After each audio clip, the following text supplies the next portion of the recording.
Good morning, everyone. Today in social science we will do a activity. Okay?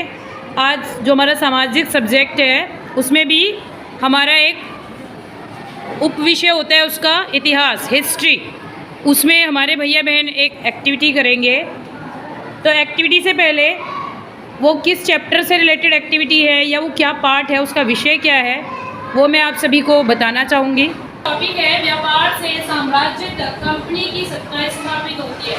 ये सभी को पता है, हमारा देश जो है भारत, उस पर पहले किसका शासन रहा? अंग्रेजों का।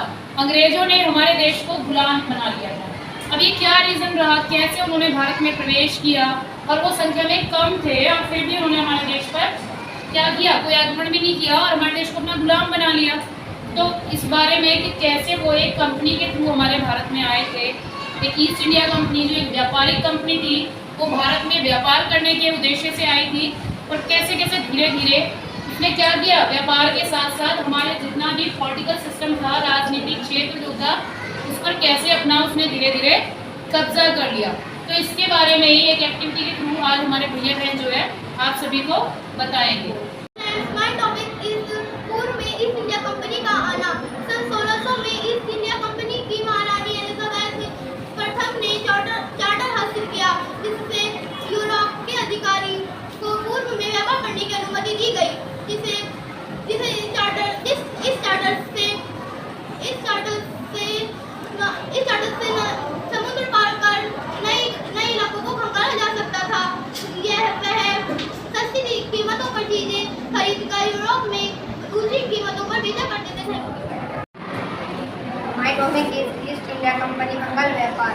पहली इंग्लिश फैक्ट्री 1651 में हुगली नदी के किनारे कंपनी के व्यापारी यहीं से काम चलाते थे। तो जैसे जैसे व्यापार फैला, कंपनी के सौदागरों और व्यापारियों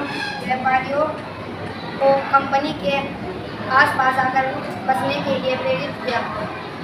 कंपनी के मुगल सम्राट औरंगजेब को इस बात के लिए तैयार कर लिया था कि वह कंपनी को बिना शुल्क चुकाए व्यापार का फरमान जारी रख दे।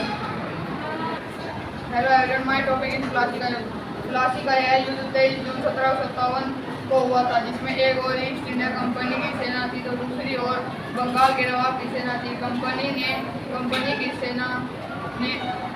सेना में नेतृत्व में बंगाल की सेना को हरा दिया। Hello everyone, my topic is Tipu Sultan. Hyder Ali का पुत्र टीपू सुल्तान है। टीपू सुल्तान बहुत ही शक्तिशाली योद्धा था। उसके शक्तिशाली योद्धा होने के कारण टीपू सुल्तान की सेना बहुत ही पराक्रमी हो चुकी थी। कंपनी टीपू सुल्तान के इस स्वभाव को और डरावने स्वभाव को देखकर बहुत डरती थी।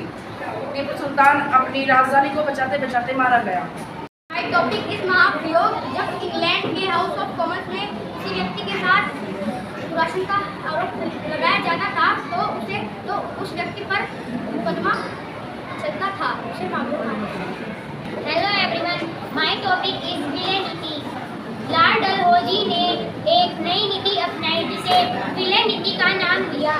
यह सिद्धांत इस तर्क पर आधारित था कि किसी शासक की मृत्यु हो गई और उसका पुरुष वारिस नहीं है तो उसकी जमीन हड़प कर ली जाएगी और कंपनी का भूभाग का हिस्सा बच जाएगी। Thank you.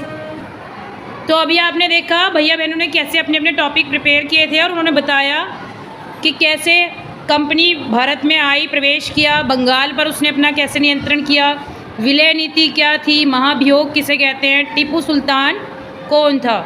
तो इस तरह से ही आपको ये चैप्टर अब रीड भी करना है। Okay, thank you.